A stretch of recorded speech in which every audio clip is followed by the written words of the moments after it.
চলো দেখে নি 2026 সালে বাজেট কি কি হয়েছে। কফি, ক্যামেরা, জুতোর দাম কমলো, তাহলে কি আমরা কফি ডেটে যেতে পারি? বিড়ি, সিগারেট, দারুর দাম বাড়লো, যেটা 20 টাকা ছিল সেটা 50 টাকা হয়ে গেছে। তাহলে এখন বিড়ি এখন ভাই ইএমআই দিয়ে কিনতে হবে সবাইকে ভাই, বা ধার করে খেতে হবে ভাই। কারা কারা বিড়ি সিগারেট খাও এখনই ছেড়ে দাও। জেনে নিই, টিসিএস 29 থেকে কমে হলো 2 এর মতো। যারা ফরেন ট্যুর বা ট্রাভেলিং বা বিদেশে পড়াশোনা করেন তাদের জন্য কিন্তু খরচা অনেক পরিমাণ কমে গেছে। থ্যাংক ইউ সরকার দা এই সুযোগ করে দেওয়ার জন্য। কিন্তু আমার বন্ধুরা তো ঘুরতে যায় না। টাকা লাগে দেবে গৌরী শেঠ। টাকা দেবে এখন সরকার। মেয়েদের জন্য এখন গুড নিউজ, যদি তোমরা বিজনেস করতে চাও, পয়সা, ল্যান্ড, মার্কেটিং, ট্রেনিং সব কভার করবে সরকার। ট্যাক্সে তো তেমন কোনো চেঞ্জ হয়নি, কিন্তু 12 লাখ টাকা পর্যন্ত ট্যাক্স ফ্রি আছে ভাই। আর কত ট্যাক্স ছাড় চাই? তবে 1 এপ্রিল থেকে নতুন ইনকাম ট্যাক্স অ্যাক্ট ইমপ্লিমেন্ট হবে, যেটা আমাদের বুঝতে একটু ইজি হবে।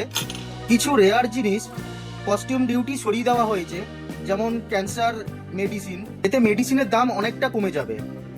এর একটা সুখবর আছে, ঘড়ি, মোবাইলের দাম কিন্তু অনেক পরিমাণে কমে যাচ্ছে। তাহলে একটা আইফোন নেওয়াই যাক নাকি? তাহলে তুমি কোশ্চেন করতেই পারো, মিডিল ক্লাসদের জন্য কি প্রফিট আছে? ভাই প্রফিট আছে, সব থেকে বড় প্রফিট। বিয়ে করলে joint tax, income tax file যদি করা হয়, তাহলে ইনকাম ট্যাক্স অনেক কম লাগবে। যাক, বিয়ে করার জন্য এতদিন পর একটা মোটিভেশন পাওয়া গেল। এবার বিয়েটা সেরেই ফেলি নাকি? সরকার এর একটা ভালো উদ্যোগ নিয়েছে, কন্টেন্ট ক্রিয়েটারদেরকে একটা নির্দিষ্ট স্বীকৃতি দেওয়া হয়েছে।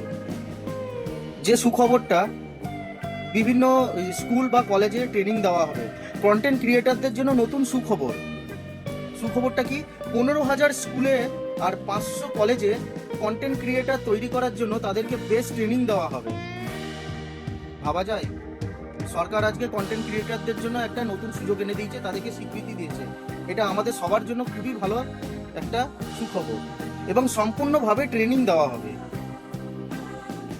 এই এত সুন্দর উদ্যোগটা নেওয়ার জন্য তোমাদের কি মতামত?